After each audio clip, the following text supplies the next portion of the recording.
Light it up on a Wednesday edition of Light the Tower on the Horn. We are live, we are local, we are digital on the Horn app and at hornfm.com. Wherever you're listening, however you're listening, we thank you so much for being a part of today's presentation. I am Jeff Howe, Horns 24/7, horns247.com, at Jeff Howe 247 on Twitter. Get that Longhorn Blitz podcast anywhere you get your podcast. Just search Horns 24/7. That's Horns 247. No dashes, no slashes, no spaces. Click that follow button. Get every episode of the Blitz when it drops on Tuesday, just like yesterday's edition did. No terrestrial radio for the Blitz this week. The only way you can get it is either over at horns247.com or anywhere you get your podcast. Hit that subscribe button. Don't forget to leave us a 5-star review. Myself and Matt and Rod would greatly appreciate the continued support, a decade plus, and still going strong with Longhorn Blitz. Craig not in studio today. Craig is in Fort Worth getting ready for Texas and TCU men's basketball tonight. We'll catch up with him here shortly. We'll talk about that game. We'll talk about last night's loss, 3-0 loss for Texas to number 1 ranked LSU. I was out there. Our producer, our esteemed producer, was not there, but he was out working nonetheless, as he always does, getting that play-by-play resume, making sure it's nice and robust by the time it comes time for someone to hire him away from us, which is probably going to happen sooner rather than later because he's just that good at what he does. He is Cameron Parker, at Cameron D. Parker on Twitter. Cam, you got any other social media handles, social media platforms, or anything you're all about right now? Twitter's fine. Twitter's good enough. Just a Twitter machine? Yeah. No Instagram, TikTok, Facebook? All private. Okay.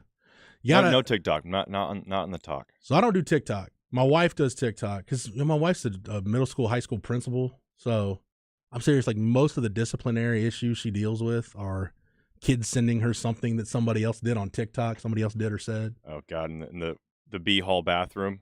Yeah, something like that. Little Johnny? Something like that. So my wife has TikTok. I don't. Facebook, I keep private. That's pretty much just for family and friends. Instagram, Twitter, pretty much at this point for me is just for work and things that I find entertaining. Instagram is the social media account where I tend to getting in the process of goofing off on Instagram. So that's where I'm just like, whatever. Interesting. Okay. So a lot of my sports card content, actually all of it's going to Instagram. That's where I'll post like random pictures, or I'm getting into the process of learning how to use the gram. That's a big thing for me this year in 2023. Oh, are you new to the gram? No, I've had, you know what? Funny enough, I've had Instagram for about 10 years now. I've just never really used it. Just never thought of the need to use it, but Twitter's just such a cesspool, and everybody knows what Facebook is. And like I said, I just use Twitter for work at this point. And I do more retweeting and just scrolling on Twitter than I do anything else other than work posting. But Instagram entertains me, the shorts and whatnot. So, well, anything you post on Twitter, if it's not Texas related, you'll get a comment from a Texas fan asking, "Can Arch Manning start this year?" You have no idea how often Mike Roach is tweeting about like Dallas Stars hockey. And he'll be like, "Oh man, that's not good. Like, are we losing a commit? Like, what's going on?" Like, no, just watching the hockey game. Specs text line is open, by the way, 337-3776. We will read those and react to those. But yeah, I've Cameron learned a long time ago. People are just going to respond. They're going to ask me whatever they want on Twitter. Unless it's something that I'm really invested in or it's worth a response or a like or a retweet, I just don't even dignify it with a response at this point. I mean, Twitter's become such a troll-like website, especially after the Elon Musk involvement. It's almost unbearable, but at the same time, it's the best way, I think, for someone like me to keep up with news and to keep up with Texas athletics in sports and breaking news, especially like the NBA trade deadline. Like, what's the better way to follow all the trades than Twitter, right? Because Shams and Waj are breaking all the news. Same thing with Texas recruiting. You find out about recruits committing because, well, Hayes Fawcett will post a graphic of the player committing. Yeah, and 9 times out of 10, whenever the commitment breaks, our guy, Mike Roach and Hudson Standish, they know about it. I mean, it's just all a matter of who's going to hit publish first. Yeah. So, it's funny, like in the recruiting industry, like breaking the commitment used to be the big deal. Like, breaking offers used to be the big deal. Yeah. Now it's like with graphics and videos and everything else, now it's all planned and everybody knows what's happening. The kids report their offers before any recruiting reporter finds out about it now. Pleased to announce I've gotten my 30th offer from Mary Hardin Baylor. That's great. I'm not joking. We once had a prospect's dad. We dealt with this at 24/7. This kid had 90 plus offers. Yeah.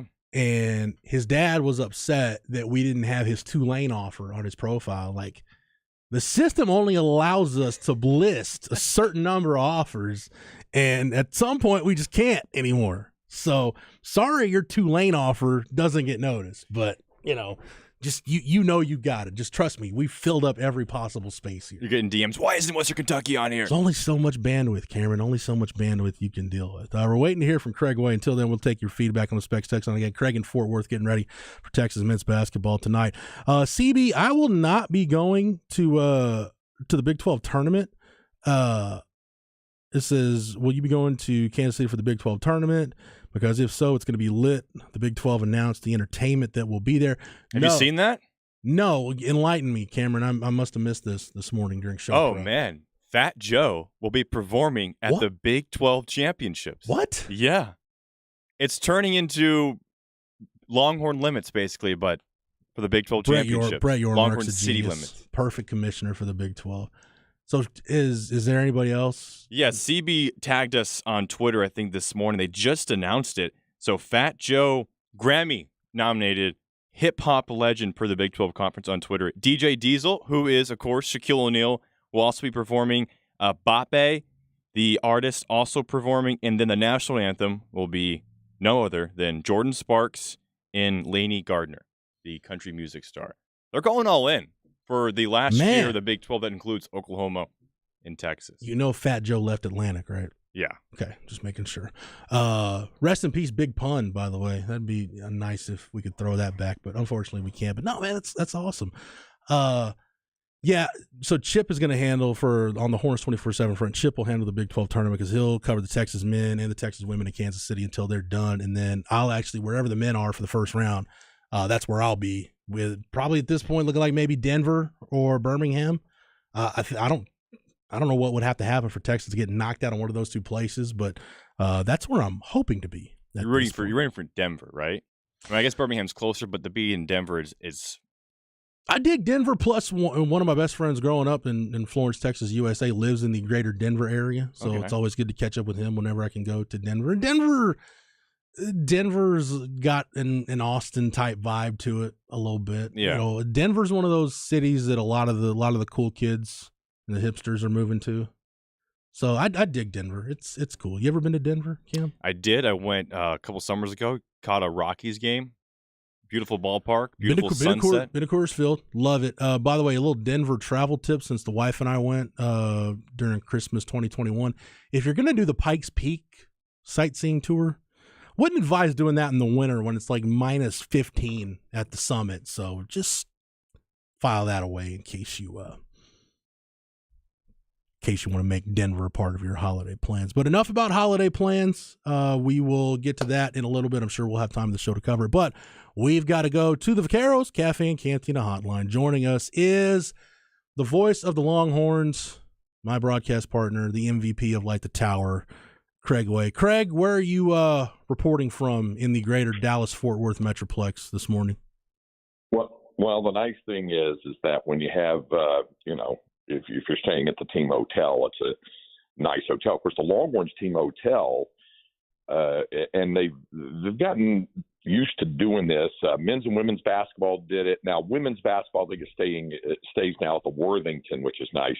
But men's basketball and baseball stay at the Hilton, which is the old Hotel Texas in Fort Worth. Oh, yeah. That's the one where President Kennedy stayed the night before the assassination and then came out that morning and gave a little speech out front.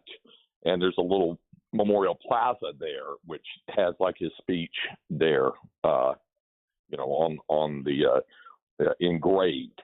So touch of history there for the Longhorn basketball team. Hey, Craig, I think we talked about this, but refresh me. As long as you lived in the Metroplex, did you ever do the Dealey Plaza Book Depository tour?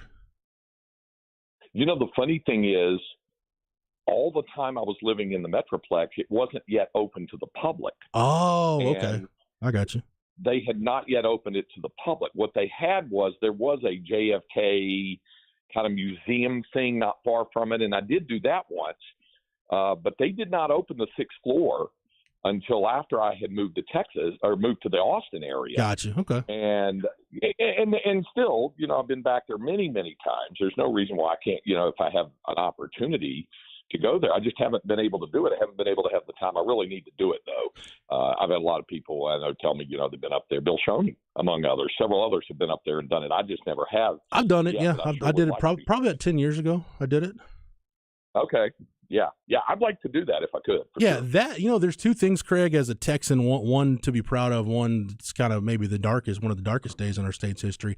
Doing the 6th floor tour and then the Battleship San Jacinto, walking through both of those deals. I'm like, how have I lived in this state my entire life and never done either one of these things? So I did do the San Jack, and I did do the tower there, Yeah. I did do that. I took my youngest son, Jason, over there one time. We went to an Astros game back when I, didn't have a mortal hate for the Astros, and I don't anymore. So we went over for a game there, stayed the night, and I took him over there to the San Jacinto Monument and the battlefield and the battleship. So it was fun. All right, Craig, I know you're pressed for time. You got to get going with shoot around with the team today to get set up for the broadcast tonight.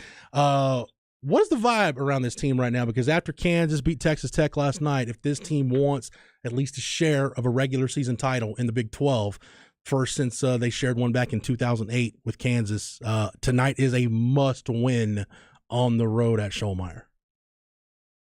Yeah, that was determined last night, obviously, by Kansas beating Texas Tech. And just a side note before I get back into the Texas things, I've seen a lot of traffic on social media about, it was senior night for the Jayhawks last night. So they were honoring their seniors. Well, one of their seniors is Kevin McCullough. Yeah. And it just so happened, here it was, senior night, Kevin McCullough, the Red Raider who transferred to Kansas through the portal. And, of course, he's being, just absolutely just eviscerated on Twitter by Tech fans, but traitor and this and that. You're awful. You're a traitor, this and that. And it got me to thinking, does that not make Kevin O'Banner a traitor? Does that not make Fardaws Amac a traitor? I mean, these are guys. We live in the age of the portal now. It's going to happen. If the Longhorns face Arizona in the NCAA tournament, I don't think you're going to hear a bunch of Texas fans claiming that that they've been victimized by Courtney Rainey, that it was the traitorship at work. I mean, it's the time and place we live in now. It is. But I also, Craig, don't let logic and reasoning get in the way of a good tantrum. I guess. So I understand. But anyway, we learned and discovered obviously that since Kansas won, Texas must win its last two games. They must win tonight, and they must win. So I think Ty Harrington, before we did the broadcast, asked me, and Keith Moreland did as well, which game did I think would be more difficult to win? This game in Fort Worth tonight or the game on Saturday? And there's one side of me who wants to say the game tonight might be more difficult. It's TCU senior night. So they're fired up. It is a road game, and the road in the Big 12 is not a kind place, as we understand, even though Texas does own some road victories. But it's a tough deal to deal with. And, of course, they'll be at home for their own senior day on Saturday afternoon. So, I mean, neither one is going to be easy, clearly. And I do like what Rodney Terry said on the media availability when he said, I think he was asked, how we ran it yesterday on the program where he was asked. I think it might have been Bob Ballou from KI asked him, "Have you been able to get the message across to your guys, the urgency of the moment that they're probably going to have to win their last two games?" And he said, "But it's been like that. That's life in the Big 12. They've had that." He said, "We've been playing March basketball for several weeks now, and it kind of is like that in conference play." So in terms of the urgency, the mental and emotional urgency of the moment, I don't think that's that much different for the guys. And they're how they are. They're pretty laid back. They understand what they got to do, right. and then we'll see what it's like in shoot around here a little bit. But then in addition to that, it's what you make of it, how you make the adjustments coming off the loss to Baylor. They understand that dealing with TCU means dealing with one of the fastest teams in all of college basketball, one of the fastest teams in terms of transition offense. So they're going to have to deal with getting back and being in position. They're also going to have to guard the pick and roll better than they've been guarding it lately. And they went through a spate of that where they didn't defend the pick and roll very well. And then they made adjustments and did a much better job on it. And, Rodney has said they've worked really hard on that. I mean, it's all about defense tonight, I think. Yeah, transition defense is something he mentioned in the availability that they've really been working on. And to beat TCU, you've got to be great getting back in transition. Craig, I don't know if you've heard anything in the last 12 or so hours. Is it still looking, as far as you can tell, like Eddie Lampkin will play for TCU tonight? Yeah, he's listed in their starters. Okay. For what that's worth. So I think he's probably going to go.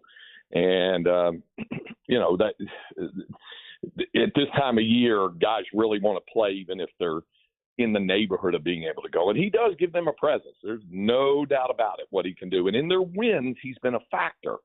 In their losses, not so much. So I'm pretty certain we'll see him tonight. No question. Craig Way joining us from Fort Worth. It's Texas and TCU tonight. 7:30 with the pregame here on the Horn and on the Austin Radio Network. 8 o'clock with the tip with Craig and Eddie on the call from Schollmeyer Arena on the TCU campus. Craig, other than transition defense, give me one or two things that are top of mind for you that need to be on that checklist Texas has to check the box to get a win tonight in Fort Worth. Well, the easiest thing would be to say they got to make shots, and they missed a lot of shots, as we know, on Saturday in the loss in Waco. That's an easy default answer to go to, but it's what kind of shots are you getting?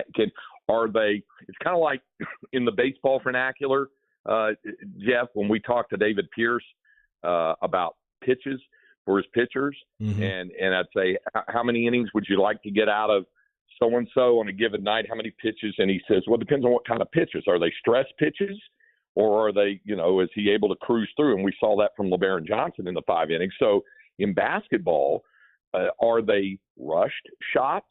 Are they well-defended shots that turn into fadeaway 18-footers from the wing or in the corner where the odds are not nearly as good of knocking down those shots? So in other words, your ball screen action's got to be good. You have to be able to set good screens. And then guys have to be aggressive in terms of being able to drive to the open areas where they can shoot. And I think that's a big part of what they're going to have to do tonight. The other thing too, Craig, and I don't think people need to lose sight of this. And it was, just looking at the, kind of just, hey, put the game away, then wake up Sunday, look at the box score from the Baylor game. And the thing that jumped out to me, it's really hard to win games. And I pointed this out on Monday. And I know Zay pointed it out during the midday show on Monday as well. It's hard to win basketball games at any level when the opponent makes more free throws than you shoot. That goes back to exactly what you're talking about in terms of guys being decisive, being aggressive, getting downhill. And if you're not making a shot, draw fouls, get to the foul line, and get some work done from there. Yeah, and when I look at a box score after calling a game and I see a big disparity in that, I'll also have the play-by-play sheet, and I'll look to see at what point are those free throws coming. If they're coming down the stretch and the team had to foul and had to foul and had to foul to get on a foul line, that's one thing. But if they're getting opportunities to knock down free throws while the game is still in the balance, mm-hmm. and you're fouling either unnecessarily or you just didn't adjust to the way the game is being called. And let's face it, in the Big 12 Conference, some crews call games tighter than others. How do I put this? The either lesser experienced or lesser regarded officials tend to call the games much tighter. And some of those, the veterans we've seen, the John Higgins, Doug, and some of the Doug Sermons and some of those other guys, they're going to let a lot of things go, but they're going to protect the block really well. They're going to protect it down in the paint pretty well. They won't be calling too many fouls 30 feet from the bucket on like a hand check or ball swatted at by a guy. They're going to let a lot of that go. Mm-hmm. So adjusting to how the game is being called, I think, is also important. That's something, Craig, I don't think it's talked about enough in basketball. We talk about it in football, right? If they're going to, hey, if they're real lenient on calling pass interference or holding, you've got to adjust. Or in baseball, talk about it all the time, adjusting the strike zone, whether it's a tight zone, whether it's a wide zone, whatever it is. Basketball, you got to do the same thing. So looking forward to a really good game tonight. Craig, I know you got to run, but before we let you go, you mentioned LBJ's performance. Tough night for the offense, and David even told us, the beat reporters after the game, hey, they've still got a lot of stuff to do to fix what's wrong on offense right now, and this team has to figure out how to manufacture runs when you've got runners on base. How do you play good situational baseball? But from a pitching and defense standpoint, Craig, you couldn't have asked for a better effort than what you got, not just out of LeBaron Johnson, but out of your bullpen. Eric Kennedy makes the big play, and credit Garrett Gilmet for making the play at the plate too. It just really came down to the fact that Chris Stewart unfortunately couldn't throw strikes. Dre Duplantier comes out of the bullpen, has to challenge somebody, and within the span of 3 batters, you lose the game. Yeah, and all of that is important, but like you said, I know that David Pierce has been pleased with how hard his bullpen has worked, and by and large, they've been pretty good, even with last night's game and even Sunday factoring into that.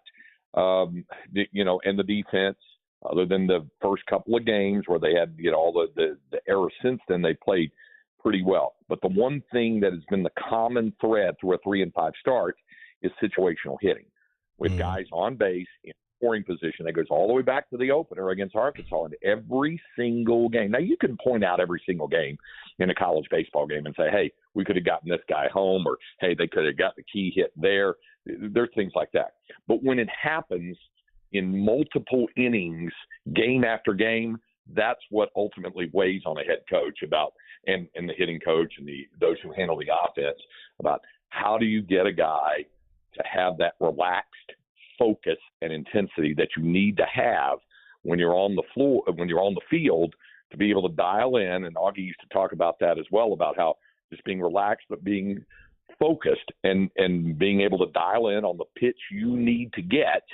And then to lay off of a bad pitch, because you have to give some credit to Ackenhausen too. Yeah, he did a tremendous job out of the bullpen for them, and was able to get guys to swing at things, down in the field turf, the down low pitches. He had a really good breaking ball.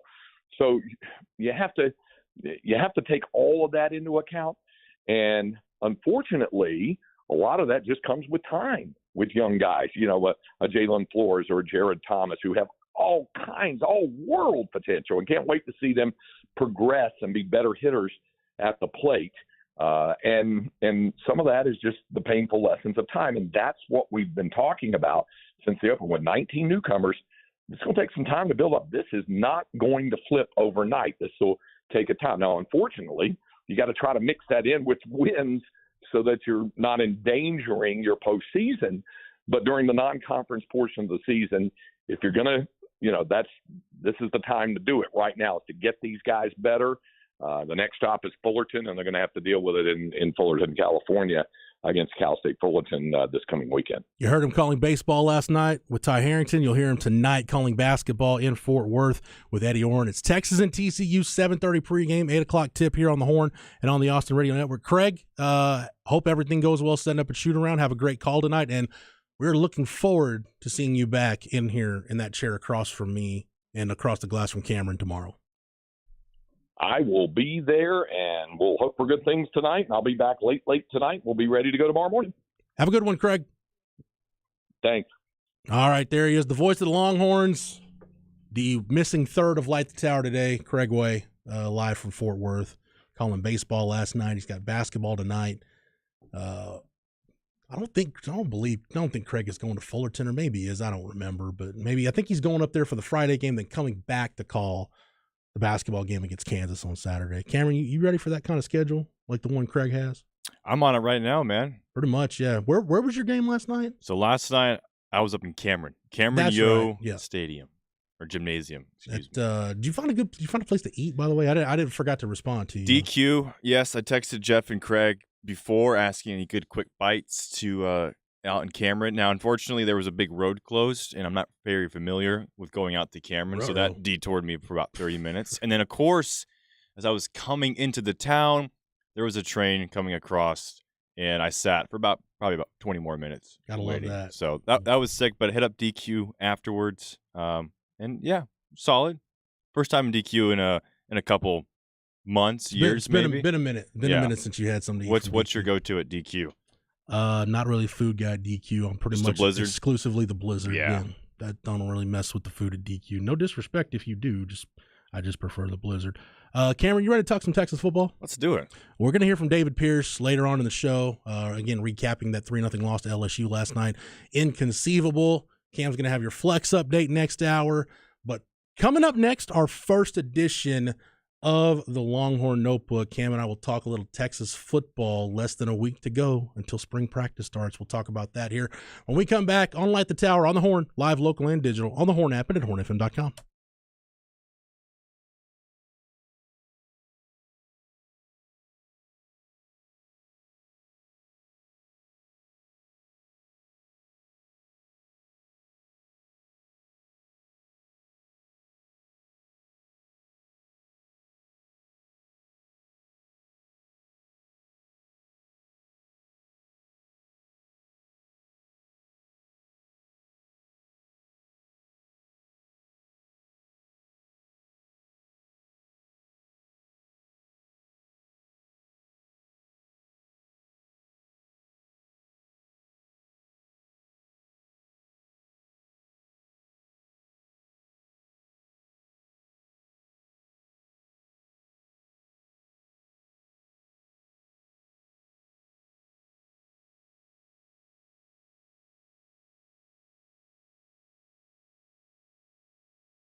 Well, one thing is notable. When you get to this time of year, and we're talking a lot about March Madness and the NCAA tournament, NBA All-Star Game was last night, and the stretch drive of the NBA season is not far down the road, and we're just around the corner from the start of baseball. All of that, it's a great time to upgrade your home entertainment experience if you haven't been able to do so already, and that's where our good friend Tom McKay and Audiovisual Consultations comes into play. See, Tom and his staff have all that knowledge and expertise, and probably most important, they have the equipment. They can hook you up. You don't have to worry about going out into those big box stores to shop for that HD TV or the Sonos sound system or any of that stuff.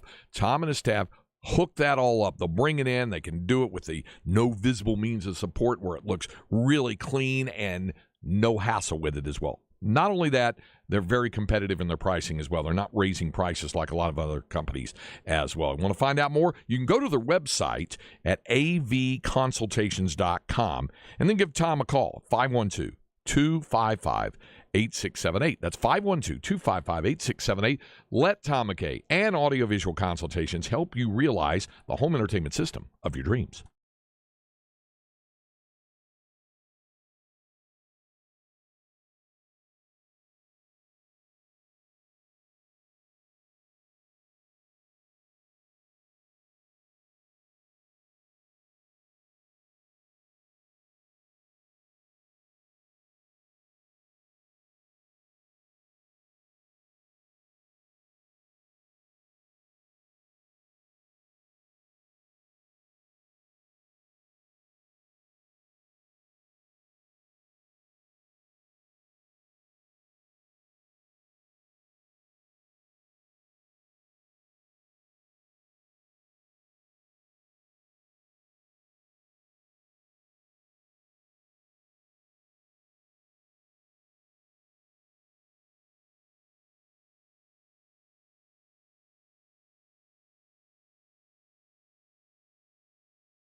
That indeed it is. Rolling along, Wednesday edition of Light the Tower. It is March 1st. I just love it. Anytime we have a show on the first of the month, a little Bone Thugs and Harmony. It's always good. You heard Craig Way. You can hear that. We'll have that podcasted at the end of the hour. It'll be at hornfm.com if you want Craig's thoughts on the basketball game tonight against TCU. Again, 7:30 with the pregame, 8 o'clock with the tip. From Schollmeyer Arena in Fort Worth, it's Texas and TCU. Craig and Eddie with the call. You can hear that here on the Horn and on the Austin Radio Network. Talking about the baseball game against LSU last night. Craig will be back in studio tomorrow. That if you need your Craig Way fix, now you know how to get it. It's Jeff Howe, Cameron Parker, and right now, let's get into the Longhorn Notebook for this hour. It is a Longhorn Notebook brought to you, as it always is, by Aaron Bowersock, your Longhorn lender. BowersockTeam.com is where you need to go to get that awesome service that Craig and his lovely wife got when they made the move to Georgetown. Craig has nothing but great things to say about how easy Aaron and her team made the home loan process. BowersockTeam.com. Get with Aaron Bowersock for all your home loan needs. She is your Longhorn lender. Cameron, I want to talk a little spring ball. We talked a little bit about it on the Longhorn Blitz podcast. I wanted to kind of do a little spring preview, but we ended up talking way more about the combine just because one of my co-hosts on that podcast has gone through the NFL combine and knows about the meat grinder that it is. So I always love getting Rod's thoughts around combine time. So we talked a little bit more about the draft prospects of the 5 guys in Indianapolis, the 5 Texas products in Indianapolis, and kind of, Bijan, is it a negative or a positive that he's doing all the on-field drills and testing? You can go get the Longhorn Blitz podcast anywhere you get your podcast, like I said earlier.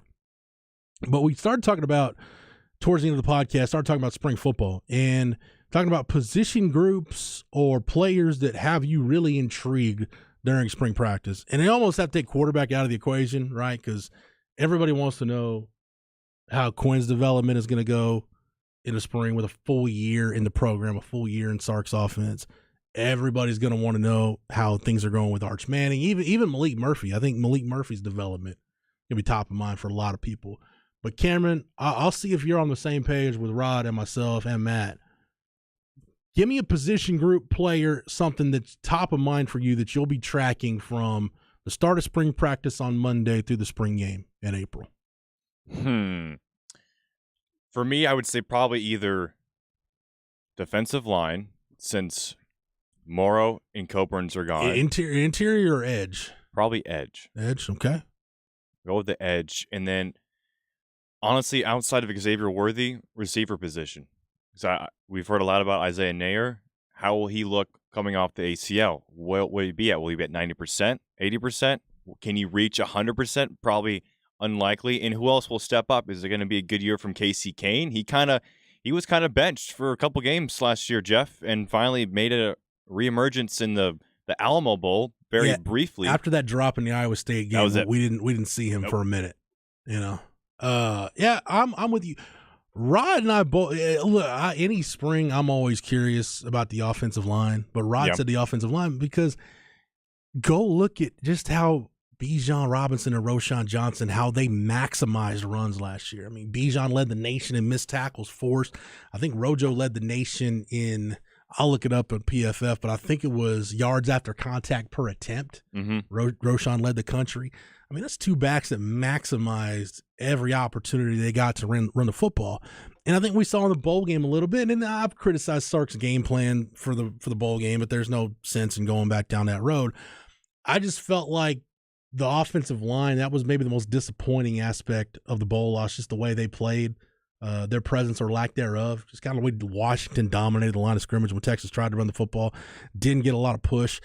So the way that group develops, because you've got a couple of guys dealing with injuries. Connor Robertson had off-season surgery. So has Cole Hudson. Here maybe some rumblings that DJ Campbell might be dealing with something. So, but you still got plenty of guys, not just with the guys like Jaden Chapman and Andre Kojo, guys that are Connor Stroh, guys that are in for the spring.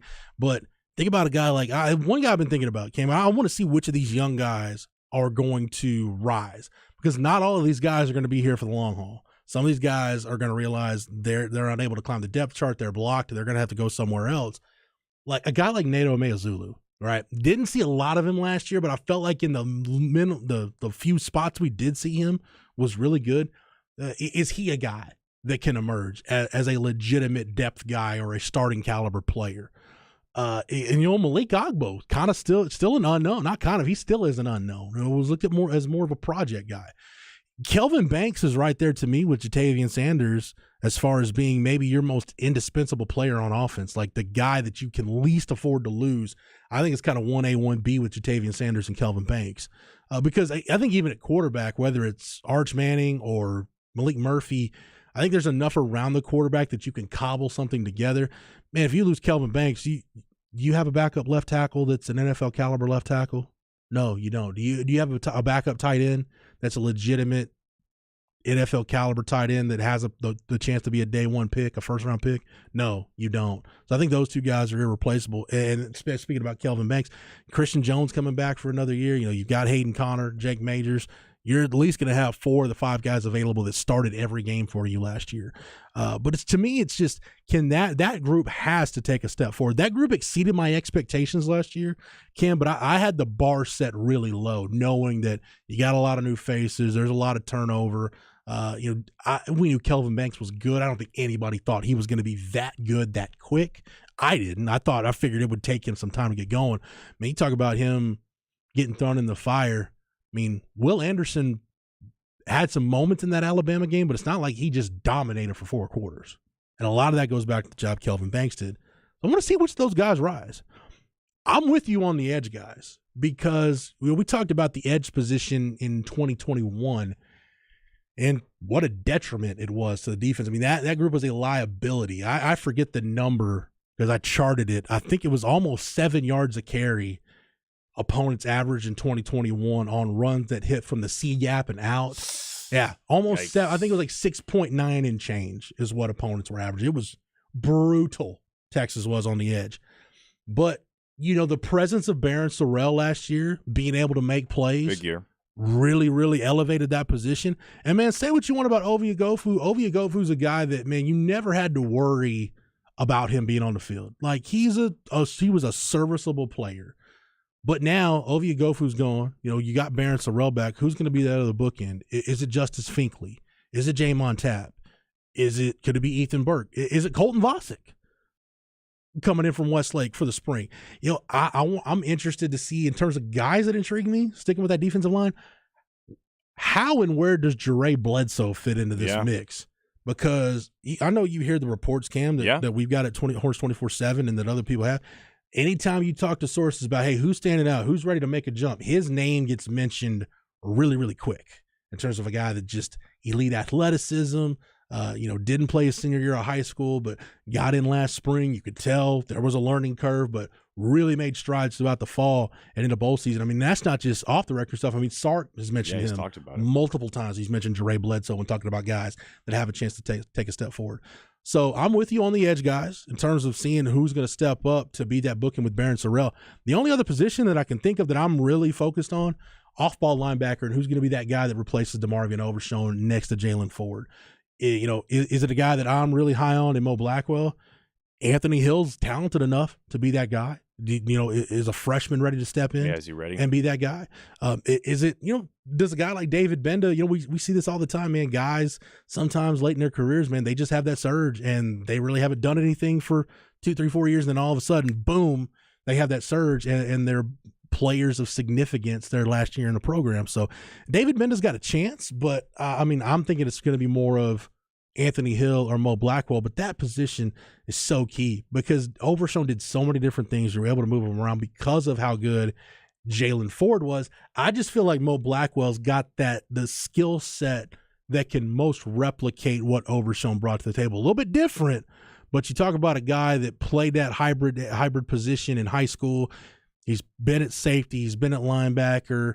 Does he have the ability to rush off the edge? How is he in blitz situations? You've still got to figure that out. But I think in terms of skill set, it's not an apples to apples deal, but it's most comparable to what you got from Overshown. Yeah, Blackwell. What you get from Blackwell. He definitely showed some stuff on the stretch in that second half of the season, right? But let me ask you this: so if he steps into the off-ball linebacker spot, because he did play a little bit safety, if I remember correctly, who steps in at safety alongside Jaron Thompson? Are you thinking Jalen Gilbo or what? Because that safety spot then it becomes a question mark for me because I thought after last year that Blackwell would probably play safety, but it makes sense because no one was really sure that David Benda could play that off-ball linebacker spot. So it makes more sense because Blackwell has that hybrid experience, and that's what Marvin Obershone was coming out of high school. If Jalen Catalon's healthy, to me that changes not only the complexion of, well, Jalen Gilbo's a factor though too. I mean, he's going to factor in somewhere, whether it's at corner or safety. And I think maybe he's the guy that gets cross-trained, because I think somebody at corner is getting cross-trained at safety just to, if you decide that B.J. Allen or Larry Turner Gooden aren't ready, maybe you just want a presence of a guy who's played a little bit. Maybe Gilbo slides back there, because you're pretty good at corner now. Yeah, I think with Ryan Watts coming back. We talked about Ryan Watts earlier in the week when we talked about the guys that made decisions to come back, who's got the most to gain. How does the NFL view Ryan Watts? Texas views him as a damn good boundary corner. So with Watts coming back, Terrence Brooks played really well late in the year. I think you're good at corner. Gilbo, at the very least, he'll back up Janae Barrett at that star position. But if getting back to safety, Jalen Catalon's healthy, changes not only the complexion of that position, it changes your whole defense. Because you go back to 2020 when he was healthy as a redshirt freshman at Arkansas. Freshman All-American, first team All-SEC, was one of the most productive defensive players, period, in the SEC. He's just been hurt every year since. He was a guy that in the Arkansas game, we watched him and was like, dang, man, Texas could really use a safety like him. And unfortunately, he's just been bitten by the injury bug the last 2 years. I forgot about him, because if he can stay healthy, like you mentioned, Jeff, that's huge for the defense, because there's a pool of a lot of young guys from about 2 classes ago, right? You mentioned Jamon Tapp, Dre Bledsoe, and the defensive back Austin Jordan, Larry Turner Gooden, Xavion Bryce, even. Who's going to step up from these guys? Vernon Broughton's another name. Someone has to step up, because CB mentioned Alfred Collins. Contract year. That's a guy that we've seen him for so long in this area, man. He's got everything you want.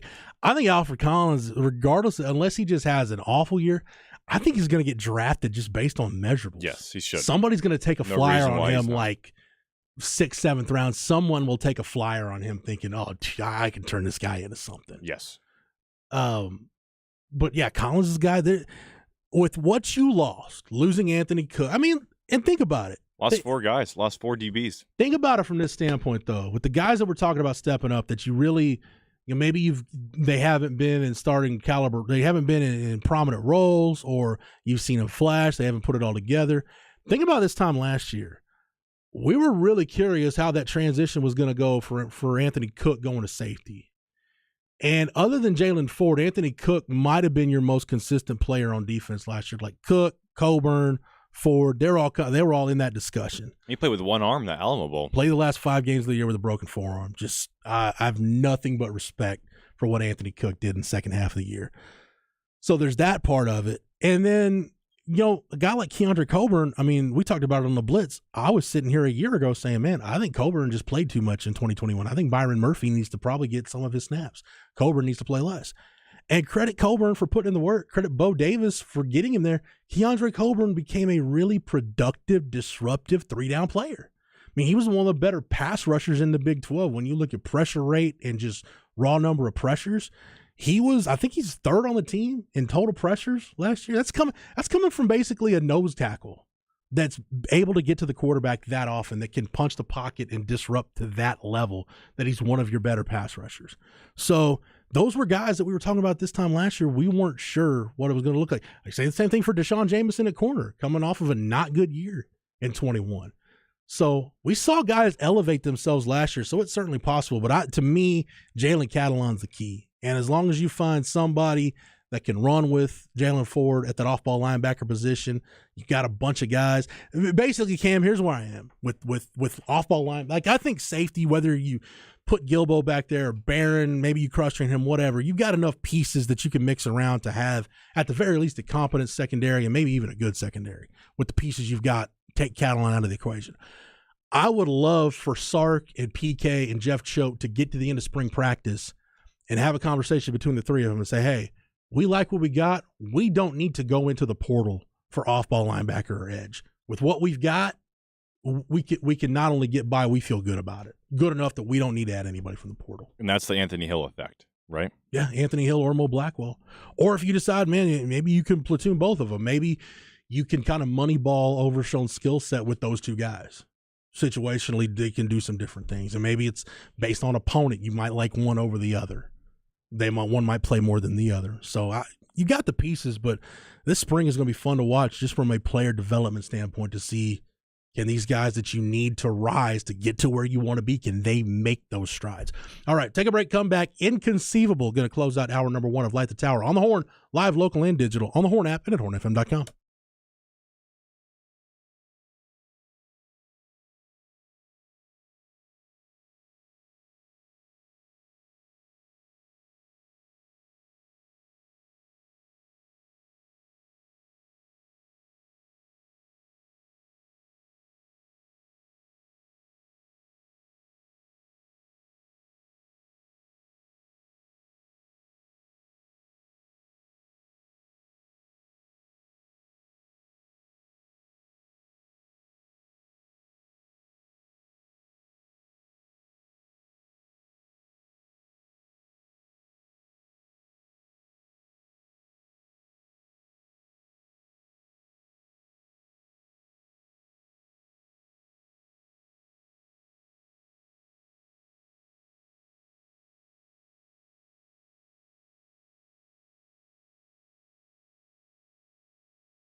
The Longhorns, of course, get ready for their big games down the stretch. One thing you can get ready for if you are in the market for a new or used car, truck, or sport utility vehicle, my friends at Leif Johnson Ford can help you figure it out. See, if you go to their website at leifjohnsonford.com, L-E-I-F, leifjohnsonford.com, you'll be able to see the entire inventory of new and used cars, trucks, and SUVs online from all of their dealership locations. Then pick out the one that works best for you. That's what Linda and I did when we picked out a brand new 2022 Ford Edge for her. We saw it online. We went down to the dealership and made the deal, which was easy to do, but you don't even have to do that. You can do it online. They have an online digital staff. You can make the deal online. You can get your trade appraised, get full value for your trade-in online. You work out the financing option that works best for you, and then when all is said and done, they will deliver your new car, truck, or SUV to your home, office, or place of business. It's that easy. And remember, every vehicle purchase from Leif Johnson Ford comes with a 7-day money-back promise. In the ensuing 7 days after you take delivery of your new vehicle, if you change your mind, you simply return it and you get all your money back. That's the 7-day money-back promise from my friends at Leif Johnson Ford. Check them out online at leifjohnsonford.com. Leif Johnson Ford is still the leader.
All right, 2 quickies to close out hour number 1.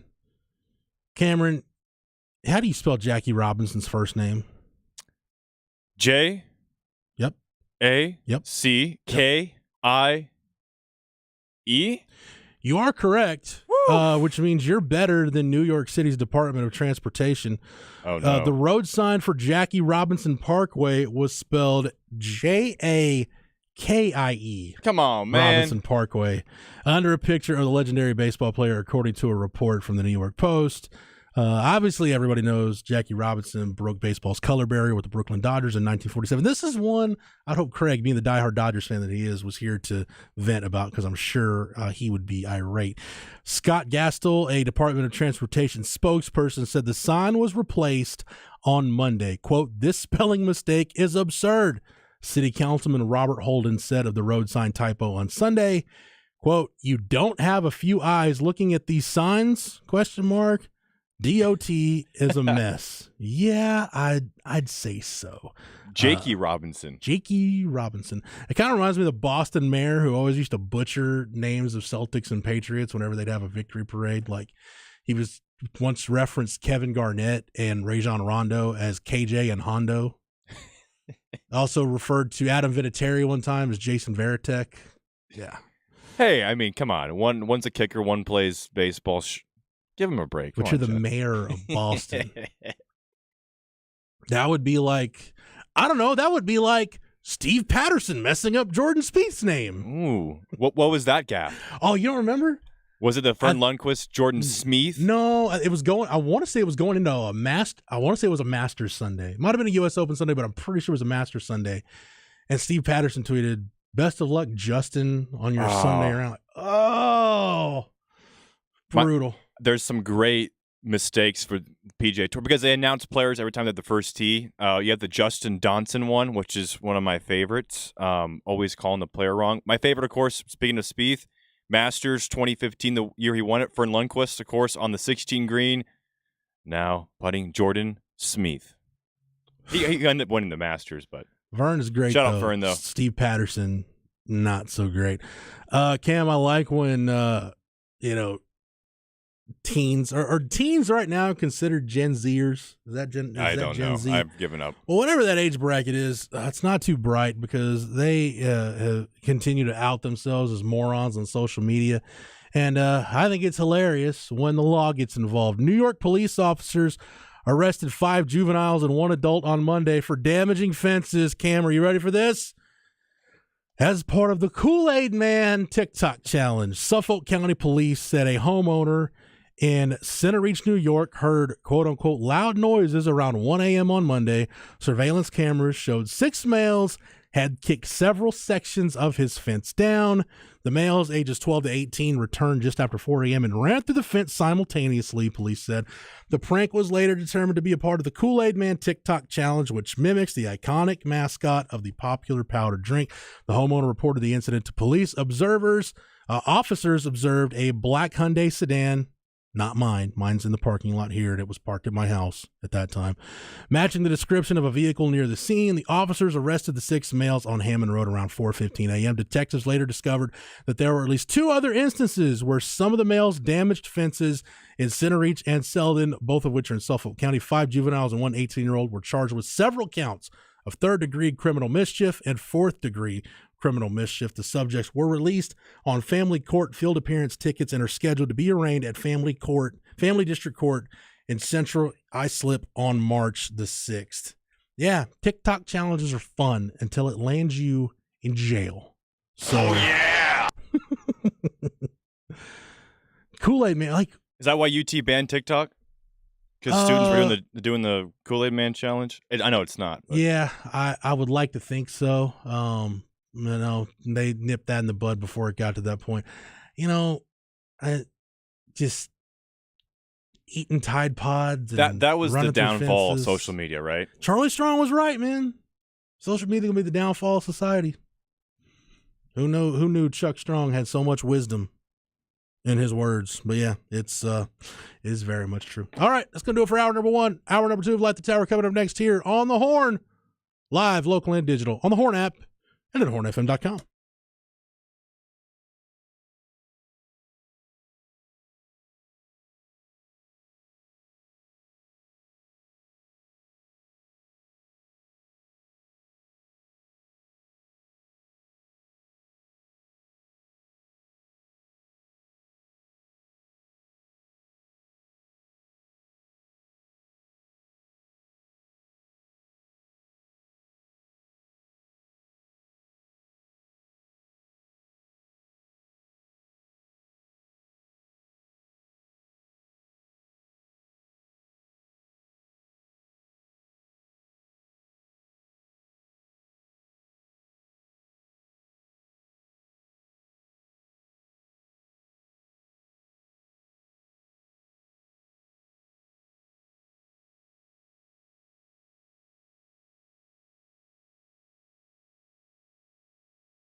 Maybe as you get cleaned up from all of the fallen tree branches and things like that happened with the ice event of a couple of weeks ago, you've noticed you might have some damage to your roof. Well, our friends at Divided Sky Roofing and Solar, John Hardy, right at the apex of that. Of course, they're certified electrical contractors. They could set you up with a backup battery or a Generac generator if you needed that. But don't forget, they're the experts we trust for all of our roofing needs. If you're worried that you might have some roof damage, you can trust John and his staff to give you an honest assessment. They're not fly-by-night. These guys are in town. They've been here a long time. They'll continue to be. And if you do have some damage, it's possible you could get a new roof with those Timberline solar shingles.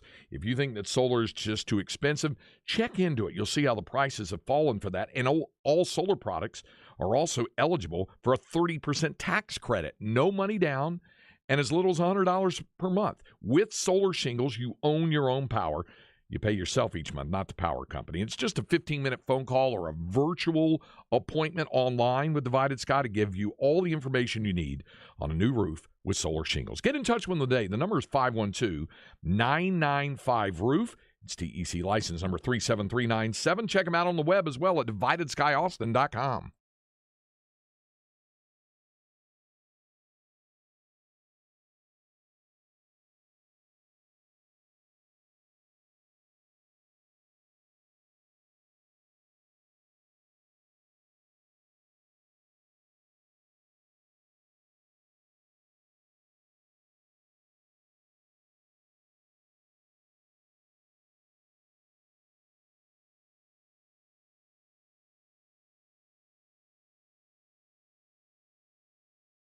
Speaking of history, tell me your thoughts about.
Hour number 2 of Light the Tower on the Horn. Jeff Howe, Cameron Parker.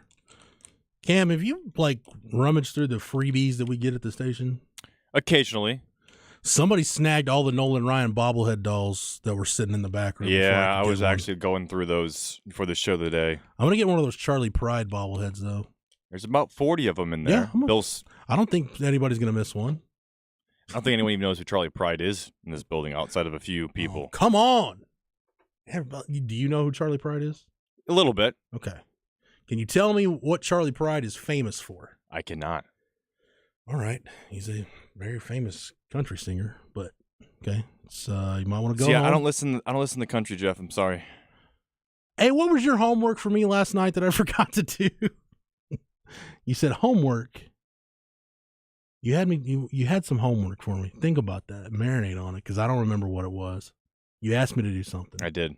I'll check back through the podcast I at don't remember what it was. hornfm.com. Hour number 1 will be podcasted at hornfm.com shortly. Thank you, CB, on the Specs text line. I've got that Steve Patterson tweet that was sent, a few months before he was abruptly dismissed, relieved of his duties as the athletic director on the 40 Acres. This was a tweet praising Jordan Spieth going into U.S. Open Sunday. It said, Justin tied for the lead at U.S. Open after 3 days. Hook 'em on Father's Day. Maybe that's why he got fired. Spieth won back-to-back majors and was like, listen. No. Okay. Wasn't that? He got fired for pretty much being an abrasive a-hole to a lot of people.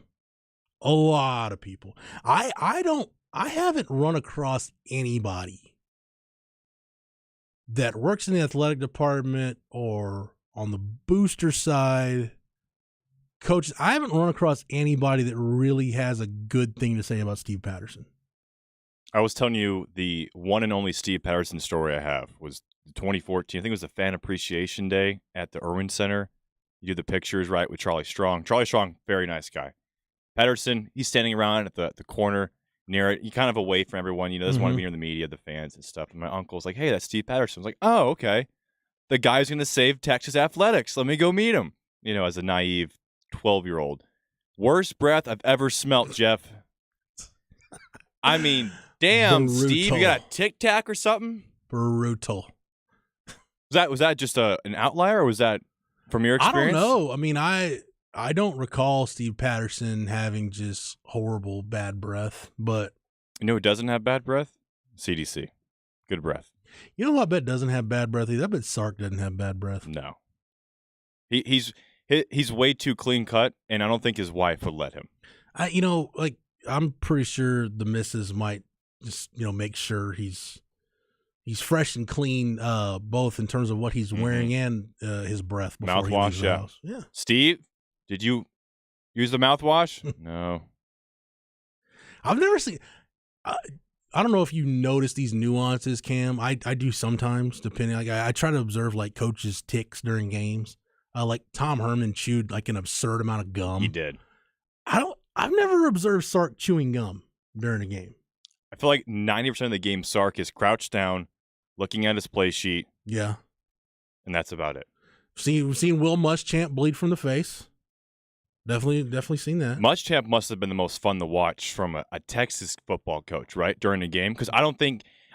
Matt got heated a couple times, but nowhere near like Will Muschamp. There was the time he in celebration he unsuccessfully tried to body check Brian Arakpo in the air. And I think he said on the 2008 documentary on LHNS the last time he's tried to body check anybody is Brian Arakpo. See, I mentioned Charlie Pride bobbleheads, and now I got Specs text line. I don't know what those are for. I think those are just freebies. Rangers 50th anniversary. Okay, wasn't that last year? Did they have their 50th last year? Could be. We have a lot of stuff from a lot of years here at the Horn. There's like some Golden Chick stuffy things back there too. Yeah. My 5-year-old is big into the stuffies now. She likes we have Rangers oven mitts. I saw that back there. But they don't fit my hand. Like too and small? I don't have I'm not have Kawhi Leonard fingers. If it's my hand. Okay. My hands are like my feet though. Like I wear like a 10.5, but it's like a double wide. So I have a hard time finding shoes. Nike seems to be the only shoe company that really makes the wide shoe fit well. They have the option. And then it looks somewhat presentable.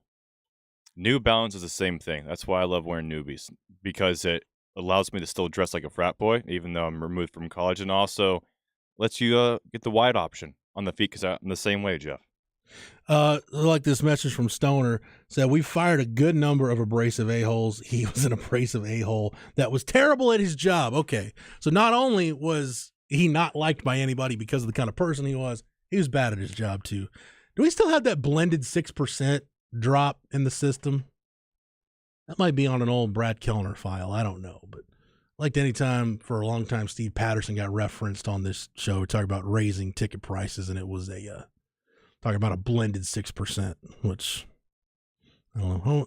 If you have anything good to say about Steve Patterson, Specs text line is open 337-3776. Beaver Lance Jason, as sharp as Sark dresses on the sidelines of game day, I'm not a fan of his sunglasses choice.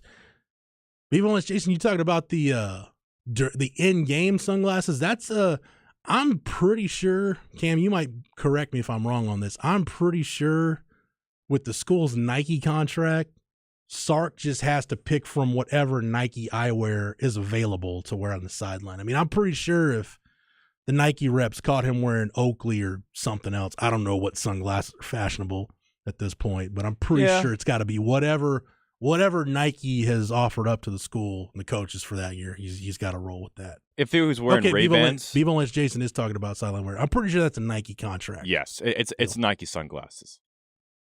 It looks like he's about to complete stage 28 of the Tour de France.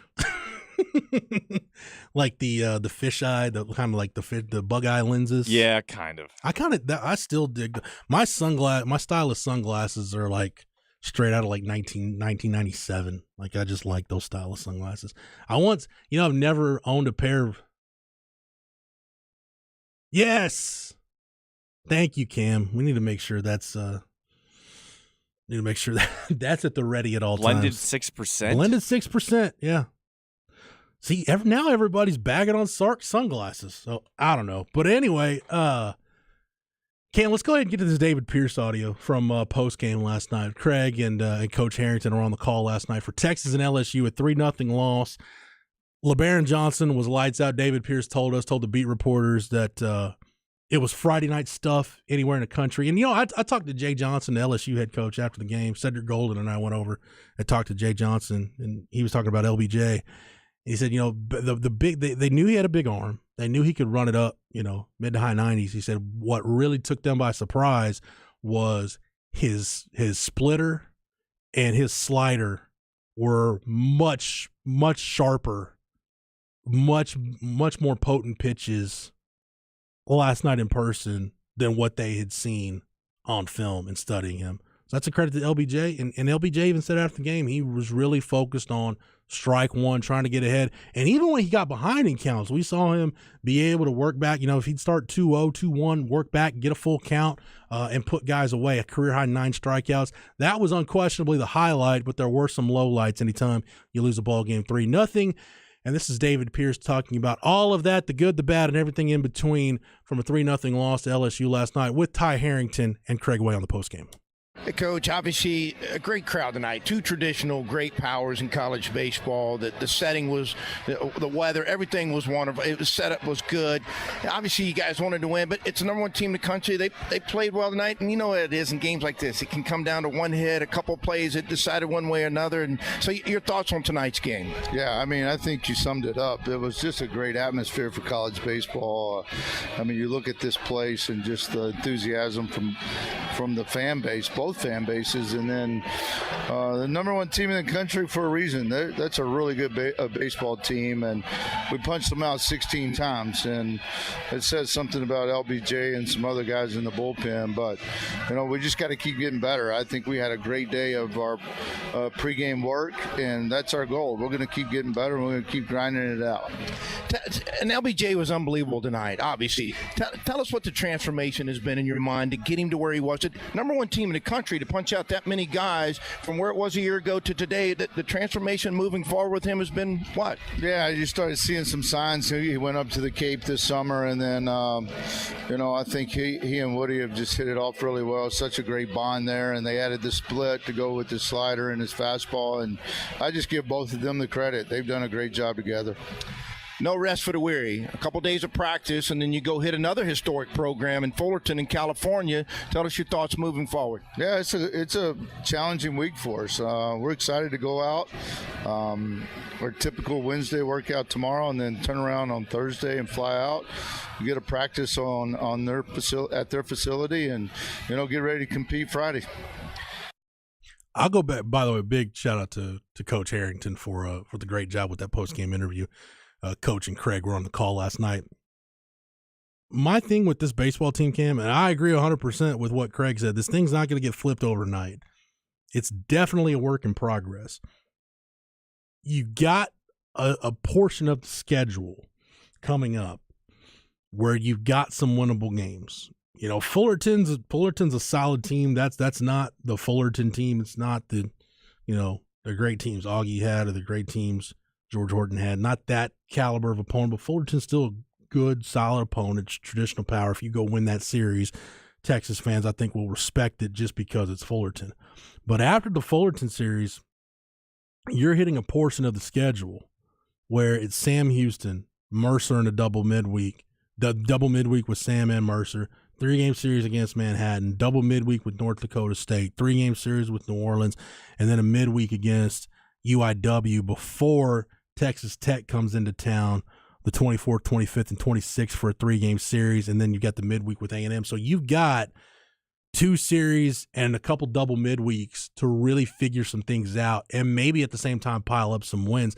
I say all that to say this, Cam, my thing with this baseball team is by the time they get it figured out and at least get to a point where they've got an identity and find some things offensively that they can hang their hat on, is there still something to play for by the time they get it figured out?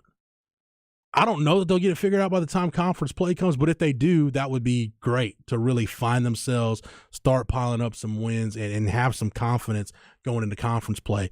But, man, if it takes you a couple series in a conference, like you've got a really tough stretch where you're hosting Tech, you're at A&M for the midweek, and then you end March and begin April with a 3-game set at Oklahoma State. So you're going to hit another one of those runs before, after this run here, ending with this Fullerton series and going to those games I just talked about. It's similar to the 2019 season, right, where you kind of started off slow and then you had some weird Tuesday, Wednesday non-conference games that Texas dropped, and it went from, okay, like, what are we going to be as a team to, are we going to even make it to the postseason? Feel the same way, but your 4 losses are to the 4 best teams in the country. And I think the pitching, which, some of it was a question mark besides Lucas Gordon and Steely coming in. LBJ, after a disappointing year last year, Jeff, looks incredible. A shutout performance here the night. David Pierce was asked post-game, is it too early to think about maybe LBJ being a weekend starter? And he's like, no, it's not too early. And I think what he's shown has been incredible. Obviously, it's tough for Dre to give up that 3-run homer. Tough situation after Chris Stewart, walked 2 guys ahead of him, and then Dre ended up folding the next 2 guys behind him. I think the issues, it's just offense, right? Is Eric Kennedy had a good game, but besides that, who is that next guy that can help Texas? Because it's great that you held LSU scoreless for 8 innings, but it's not great when you don't score any runs. I mean, Garrett Gilmette, Porter Brown, and Dylan Campbell last night combined 0 for 10 with 3 strikeouts. Yeah. And last night, I mean, you look at the situational hitting. Craig and I talked about that in the first hour when we had Craig on. Runners on base, 0 for 7. Runners in scoring position, 0 for 3. You didn't have a single at-bat where you had a runner on third and less than 2 outs. 1 for 8 in advancement opportunities. So, yeah, just situational hitting, just not good. I mean, you saw at one point, Jared Thomas popped a bunt up that wasn't out. Kennedy got down that bunt, successful bunt late in the game. And it's funny talking to Jay Johnson. He's like, we practiced. He said their Monday practice, a lot of it was devoted to fielding the bunt specifically against Kennedy because they knew he was a really good bunter. And Trey Morgan just had a brain fart, right? He probably shouldn't have fielded it because the ball might have rolled into foul territory, but he picked it up, and instead of firing it ultimately into right field, probably should have just eaten it. But Kennedy winds up at second, but Texas doesn't score anyway. Yeah, out of that. So yeah, just a rough night offensively. I do feel like there's some guys like we've seen Porter Brown do it, and look. Like Craig said, you got to credit LSU's bullpen too. because Best team in the country. Ockenhausen was dominant, 3.1 innings, 4 Ks, 1 hit allowed. I mean, then you got Christian Little coming in there. I think he came in the game 5.2 innings, had 9 strikeouts coming in the last night. He goes 1, 2, 3 in the ninth. And once Thatcher Hurd, after that first inning where he walked a couple of guys, kind of really settled in and was good over the 4 2/3 that he went. Allowed 3 hits, walked 3, but he struck out 4, 1 wild pitch, but again kept Texas off the scoreboard. So that LSU pitching staff was really good last night, but Texas got to figure some things out. We've seen Porter Brown do it. We saw Dylan Campbell do it last year. There are guys in this lineup that are capable. The guys that I worry about are, a guy like Jack O'Dowd, who didn't play a ton last year, Jalen Flores, Jared Thomas, even a guy like Max Ballou, if he's going to step into that DH spot, Jaden Duplantier. You're young guys that really haven't had a chance to do it yet, those newcomers. And for a lot of these guys, Cam, especially the guys that play travel ball or came from high school programs that won a lot, this is kind of the first time they've really struggled, probably some of them, maybe for the first time in their baseball lives, have really struggled. The mental piece for those guys is important. It's important as much as anything else, mechanically or whatever. The mental piece has got to be sharp. But, when you talk about the mental piece, that's why I think Woody Williams was such a good hire, because I think people forget this. Like, Woody Williams came up as a position player before he made that transition to being a full-time pitcher. So he knows what it's like at the pro level to try to hit and how tough it is. And obviously with his major league experience, he knows what it's like to struggle. And that's where Tulo was so big for guys during the time he was there. So I think picking Woody Williams, Steve Rodriguez played pro ball. So he knows what it's like to struggle at the professional level. So I think the mental piece for those young guys, the new assistants being able to relate to those guys, that's going to help. That's going to be the key for me for those young guys maybe getting over and clearing that hump and being productive guys. Because I'm with Craig. You can see it. You see it from a Jared Thomas. You see it from a Jalen Flores. You see some of the tools. It's just, can they put it all together? And when they do, is there going to be something to play for? And shout out to Mike Harge. Mike Harge is a P1 of this program, Cam. I don't know if you knew that, because Harge I always managed to get a good dispatch. Straight alpha. Harge. Don't sleep on Sam Houston. He said they find barrels. That's been a really good program, a really good mid-major program for a long time. Charlie Hurley, the USC transfer, looked good last night. I think he's been a pleasant surprise. He had some good moments at USC, had some bad moments, but he seems like someone that Pierce can hopefully rely on. If you go against the LSU lineup and you don't get beat to death, then that's a plus sign for me. Now, there's another thing, Jeff. I saw a stat last night on Twitter, and I don't know if you can confirm it, but so far this season, Texas, with runners in scoring position, 11 for 60. Is that correct? Yeah, because I think they were 11 for 57 coming into the game, and this is with runners in scoring position. What did you say, 11 for 60? It was 60 plus, around the 60. I mean, it went up last night because Porter Brown. Yeah, at least one. I think they were 11 for 57 coming into the game, and they were 0 for 3 last night. So yeah, that'd be 11 for 60 this year with runners in scoring position. So batting 183. That's not going to get it done. By the way, if you need 6 degrees of Mike Harge in the 2023 Longhorns, blended 6 degrees.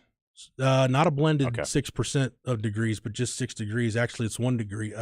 Steve Rodriguez, teammate of Mike Harge at the professional level. Harge had some good teammates. Yeah. Harge has been everywhere, man. He was over at Ron Rockdale Diamond. He was up at... Harge was in the press box last night. Came through and made his presence felt. Moneyball Harge. He was just wandering about the suite level at UFC Dish Falk Field last night. All right, Cameron, you're up next because we got the Flex update. We got another Longhorn notebook to get to. A little bit more before we pass the baton to Chad and Zay at the top of the hour. They'll take you through the midday. Then it'll be Mike Harge and my man Rod Babers with Ball Don't Lie from 3 to 7. Our live local programming rolls on, and we will roll on as we continue hour number 2 of Light the Tower here on the Horn, live, local, and digital on the Horn app and at hornfm.com.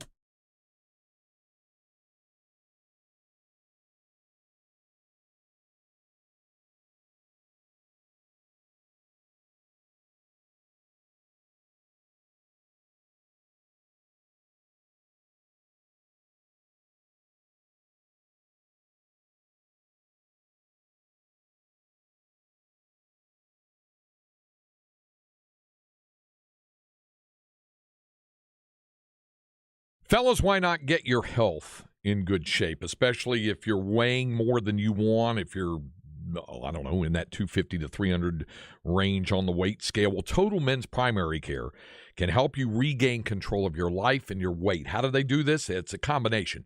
Coaching, diet, medication. They help you redefine the biology of your body and working with that to help you lose the most weight while ensuring you stay healthy, and then help your body develop the long-term results. That's how you work within the biology of your body.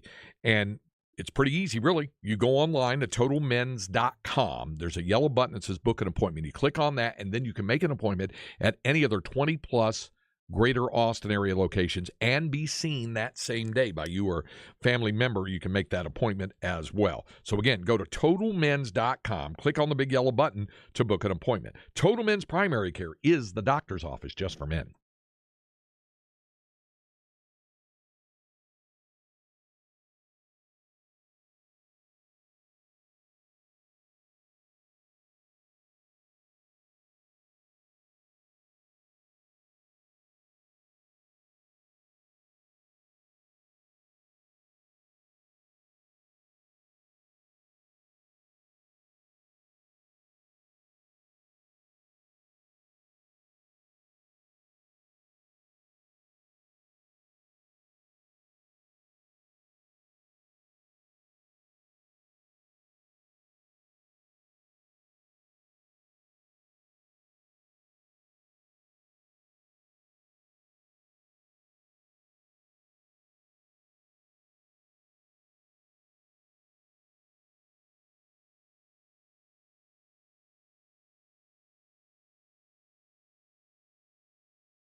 All right, Cam, take it away.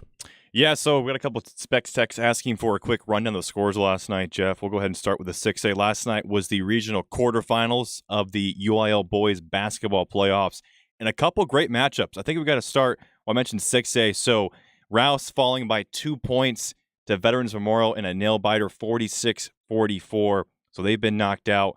Veterans Memorial will play Miller. Port Arthur taking on Ellison, former home of Mike Harge. Hardball Harge. Ellison's the Fighting Harges. They got a great team. They're facing Port Arthur later on this week. They knocked out A&M Consolidated in their victory. And then Rudder and Pflugerville Connolly. I was out there at Cameron Yo last night. And, Jeff, I don't know if you've gotten a chance to look at Micaiah Bryant. The story in that game is Kevin Holmes, who's averaging 26 points so far in the playoffs. Texas A&M Kingsville receiver commit. I mean, he's an absolute athletic stud. But Micaiah Bryant, just a sophomore, had to go up against him. And, seniors against sophomores, there's a big discrepancy, I think, in the high school level. A lot more conditioning, a lot more time to develop your body. Micaiah Bryant went head-to-head against Kevin Holmes. Bryant with 23 points.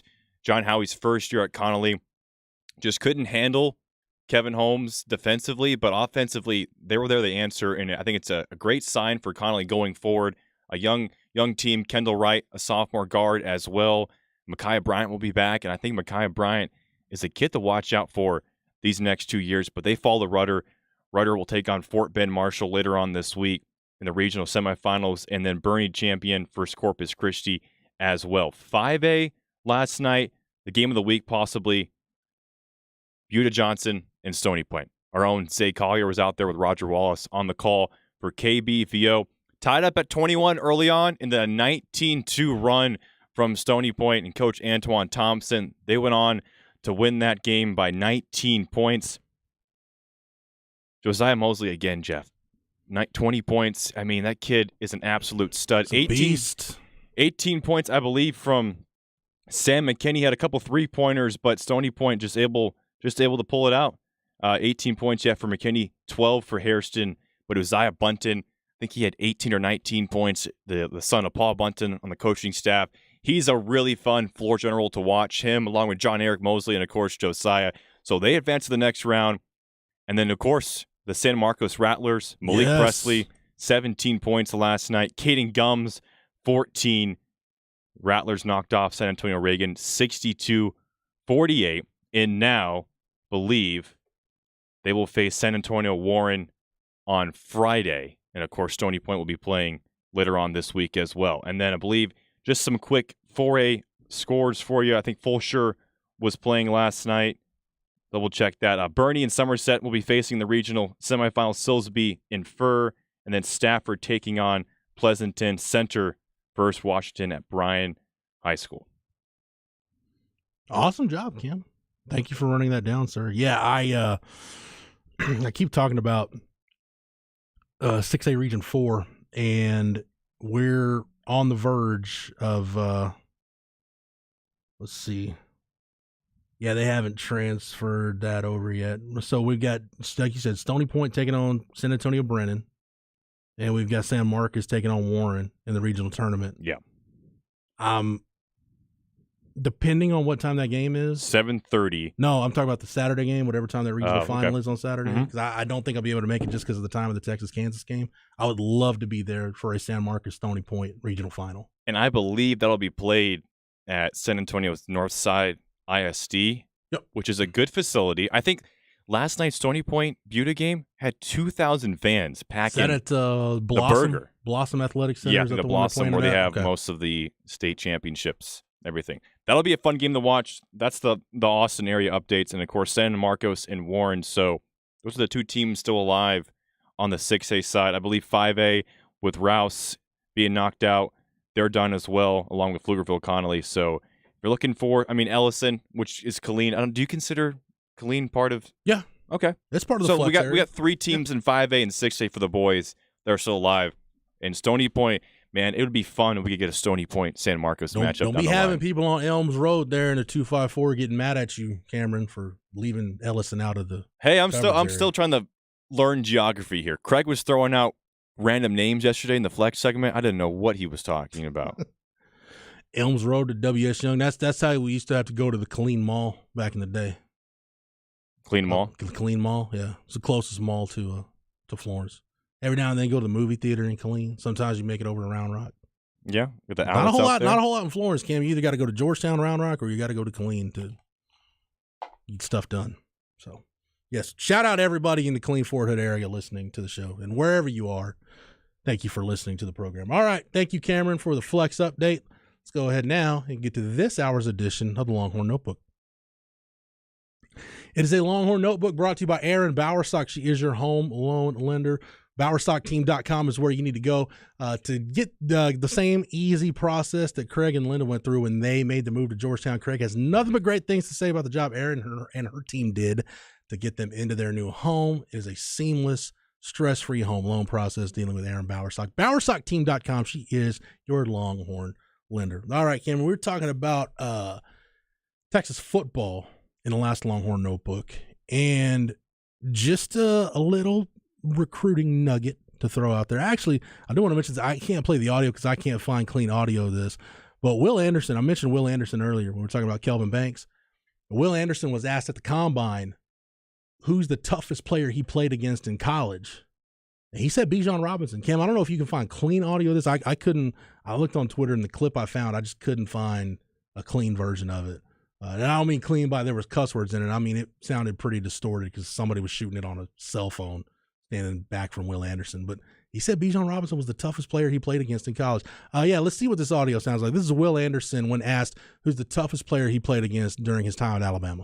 Bijan Robinson, from the running back from Texas. He was a big back. We had to game tackle him. We had to get all hats to the ball. He was going to break a few tackles. We had to tackle him the right way, but he was probably the most toughest person I played in college. Great job, Cam. That's much better than the clip I found. So good job on that. Yeah, that's high praise for Bijan. I know Bucky and Aaron talked about it this morning, and we'll talk about it all the way leading up to the draft. The big thing with Bijan is, in terms of where he goes, the devaluation of, if you will, of the running back position, how much is being devalued. I don't think anybody's going to take a running back in the top 10. You'll see a lot, whether it's McShay or Kuiper or Daniel Jeremiah, whoever it is. A lot of these guys are going to have Bijan as a top 8 to 5 player in this draft, just in terms of overall ability. He's probably going to be on the board by the time you get into the 20s. Yeah. Just because of the way people value the running back position or lack thereof in terms of value at running back. It's funny to hear Stephen Jones say at the Combine, "Oh yeah, I'm not on the board with taking a running back in the top 10." Really? Couldn't have. That's hilarious. I don't have a problem with taking a running back in the top 10. I have a problem with re-upping a contract for a running back you take in the top 10. And making it impossible to trade him. Yeah. And now you got to eat $15 million if you decide to cut him, which you're probably going to have to do. You're going to have to do it. The Texas part of me really wants Bijan Robinson in a Cowboys uniform because I think him and Tony Pollard would be an unbelievable duo. But the Cowboys have so many holes that first round spot. But that's a whole different discussion we can get into, Jeff. But if you get with the Cowboys, if you get rid of Zeke, you get rid of your Zeke issue, and Tony Pollard coming off the injury, running back suddenly is a pretty significant need. Yeah. It's just I guess it just depends on what the board looks like, because I think depending on how things shake out, I mean, tight end, off-ball linebacker, we know they're not going to draft a safety, so just don't bring that position up. But offensive line, I guess it would be of those positions and running back, whoever you've got the highest grade on, you're in a position where, hey, take the best available player based on your board. And if based on the need you have, if Bijan is that guy, then yeah, running back is a need. Go ahead and do it. When the Cowboys were at their best, the 2016 season? 16. Zeke and Dak, their rookie year. Yeah. They had drafted 3 offensive linemen, I believe, in 3 straight first rounds. I think you do the same thing. You took Tyler Smith last year. You go back O-line. Now, I think I like Jahmyr Gibbs in the second round if he's there, on the condition that Bijan is not drafted by the Eagles. Because if the Eagles draft him, I think we got to reset the NFL draft, go back to the first pick. Sorry, Chicago, because Bijan Robinson cannot be in our division, Jeff, the next 4 years. I can't deal with it. Because I already like Jalen Hurts, and that pisses me off that I have to actually like Jalen Hurts against the Eagles, who are scumbags. And now you have Jalen Hurts and Bijan Robinson. And one of the Kelsey brothers? I don't know if there's a fiber of my being that can root for the Philadelphia Eagles. I don't think there is. I would love if he ended up on the Chiefs, but I don't think the Chiefs are going to take a running back after Edwards-Helaire in the first round. I mean, yeah. But it would be fun. Mahomes, Bijan. Talk about just give Patrick Mahomes more weapons. Give him maybe the best skilled player in the draft. Why not? Just do it. So that's kind of what Bijan's looking at this week at the Combine in Indianapolis. Cam, good or bad thing that he's doing all the on-field drills? Maybe not good or bad, positive or negative. We talked about it on the Blitz podcast. I know Rod's talked about it on Ball Don't Lie. To me, I'm with Rod from the sense that he's got more to lose than there is to gain by doing everything at the Combine. Especially, and I think if anybody could get away with it, he could, because as close as Pro Day is to the Combine at Texas. Like, Texas has Pro Day next week. Pro Day is next Thursday. A week from tomorrow is Pro Day. So, and I think a lot of these guys, I mean, I'm assuming that Obershone, Ojimo Coburn, and, Roschon, I guess, I don't know what he can do with the hand injury, if he can bench or what, but I'm sure he'll do everything he can do. I don't think those guys are going to test hardly anything at Pro Day, with just being so close to the Combine, unless there's just a jump or something where they just, might have botched or whatever. You could redo that. But I think for Bijan, again, talking about this on the podcast, I think for Bijan, the 5-10-5 and the 3-cone drill are going to be just as important as the 40, because it's all about being able to, the short area quickness, being able to make guys miss in a phone booth, all that stuff that he brings to the table. But again, I think the Combine winds up being confirmation bias based on how a guy's career goes. Like, What's one thing that still gets held against Vince Young when you talk about his pre-draft process? The Wonderlic score.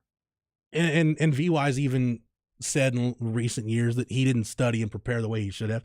That Wonderlic got held against him. If a guy runs a bad 40 and, it ends up being that he's not a game breaker at the next level, well, you should have known that. I mean, the 40 was bad.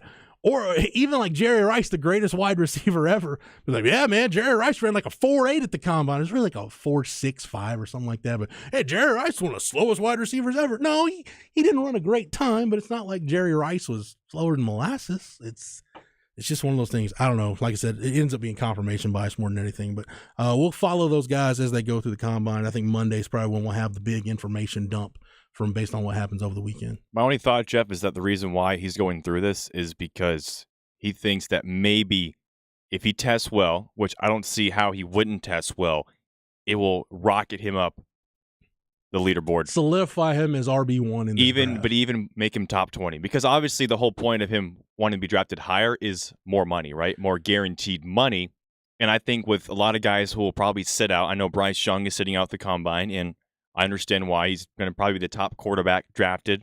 Yeah. But for Bijan, I mean, he's going to be RB1. But like you mentioned, running backs aren't valued like they were 10, 15 years ago. So my guess is that their hope is, okay, Bijan will test well, and he'll go from maybe the 25 to 32 to possibly 20, 25, maybe even cracking that top 20. That's the only reasoning I can understand. Yeah. But I'm with you and Rod and thinking, like, there's more for you to lose than the gain, right? But maybe his team and himself think otherwise. What do you think Bijan needs to run in the 40? Like, if you look at his 40 time, what makes you feel like, okay, I'm comfortable with that? Like he's in the safe zone. What was he? Do you know what his time was coming to Texas? I don't think he ever tested in the 40. That's the thing. I don't think he ever has like a laser time 40. I think anything after 4.4 would hurt him, right? I don't know. I mean, I think he could. I think he's got to be sub 4.5. Even if it's 4.49, I think he's good. My comp for Bijan this whole time has been LaDainian Tomlinson. I just think the skill sets are very similar. I went back and looked at it. LaDainian Tomlinson ran 4.46 at his Combine. Just got to remember, Bijan, whatever, for lack of a better term, like I guess whether the Spark score, the old Nike Spark score, whatever that would be based on his weight, Bijan's going to be around 220 plus. And I mean, I saw a picture on Twitter last night. Looking yoked, by the way. Yeah. I mean, leaned up. So, I mean, he could be in that 220 to 225 range. If he's sub 4.5 at that, and again, scouts is loose. I think not the scouts. I think the people that cover the draft lose sight so often of 100%. What does the tape show you? Can this guy play? You get so enamored with stuff that just at the end of the day doesn't matter. It gets back to, can he play? I feel like, kind of bringing it back to Texas, I feel like that's where Tom Herman's staff kind of got lost towards the end with their. Now, they made some really good evaluations, but I felt like towards the end they got so consumed with track times and measurables that I think with some of the guys they took, and you can look at it as most of the guys that I'm thinking of aren't here anymore. It's like, okay, that's all great, and the size, speed, combination, side speed ratios, all that checks out. Three words, one question: can he play? Can he play? What does the tape show you? And if the tape shows you that the guy can't play, then I don't care how fast of a 40 he runs. You know, like I remember the classic example that a lot of long-time Longhorn fans use in recruiting. Man, when Texas A&M took Toya Jones. Toya Jones was a big-time track guy. Oh, man, he's going to be great. Wasn't that great of a football player. What does the tape show you? Does that stuff translate to the football field? I think for Bijan, whatever the testing numbers are, I think it'll back up what everybody sees on the tape. I'm not so worried. I don't think he's going to run something like, you know, mid 4.5s or whatever. And you know, I went back and looked at some 40 times. Like Cedric Benson was 4.55 when he did his 40 at his pro day. But Cedric Benson wasn't considered a game breaker. Bijan's considered a game breaker. So I think if he's sub 4.5, he'll be in the safe zone. Get to some quick feedback on the Specs text line because we got to start wrapping up. By the way, shout out to my wife and daughter right now who are listening. My daughter had her 5-year-old checkup today. Oh, according to the wife, everything went well. So it says she's got that dog in her. It's good to it's good to know. I think you could say that about Charlotte. I've seen her at dance class sometimes. So yeah, she'll be in the pool today during swim class. So yeah, she has that dog in her a little bit. But no, it's really good to hear. Says Bijan's self-reported 40 time is 4.49. I was trying to look back on his 24/7 Sports profile to see if he's got a 40 time listed. I don't think he did. If it did, I don't think it was verified. Give me just a second to pull this up. He's gonna test well, Jeff, and I think when he gets in those team interviews, he's gonna win over every single GM, scout, coach, janitor. Bijan had no self-reported 40 time, but again, I'm not too worried about it. So yeah, self-reported 40 time. Someone said Vince Young is now registered for the NFL Veteran Combine. I got to look that up. I don't know about all that. This texter says, I also think with Bijan, he's just one of those guys that always tests well, always fast 40s, jump out of the building for vert, probably stronger than your average running back. He's going to test well. He knows it, and his agent knows it. That's the big thing. Bijan's done a really good job of listening to the people around him. He surrounded himself with good people. That's why he didn't play in the bowl game. If Bijan had his druthers, he would have played in the bowl game. But it was not a smart business decision to play in the bowl game. You can question whether this is a smart business decision or not, but he and his representation, if they're letting him go through with this, doing everything at the combine, they've got to feel really, really confident about him testing well. All right, take a break, come back. We'll close out this edition of Light the Tower on the Horn, live, local, and digital, on the Horn app and at hornfm.com.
All right, so people are running with this Vince Young thing about the veteran combine. It's from VY's Twitter account, but it's an article from 2015. A Bleacher Report article. Yeah, from 2015. Do they still write? Yeah, they're still around. So I just don't. That's just Vince Young's 39. He's not. VY He's and I not are playing the same age. football. There's no way this is legit. I don't know why he tweeted that article out, but yeah, that was the article he tweeted out from 2015. I don't know, man. I didn't. Don't get your hopes up. I didn't think of Vince Young. I didn't have Vince Young comeback on my Light the Tower bingo card today. So, whatever. Cameron, great job today, sir. Thank you, Jeff. Don't forget tonight, Craig and Eddie Orrin are on the call. Texas and TCU 7:30 pregame, 8 o'clock tip here on the Horn and across the Austin Radio Network. Stay tuned. Chad and Zay are coming up next. For the absent Craig Way, for Cameron Parker, I'm Jeff Howe. Thank you so much for listening, and we will be back tomorrow to Light the Tower on the Horn, live, local, and digital on the Horn app and at hornfm.com.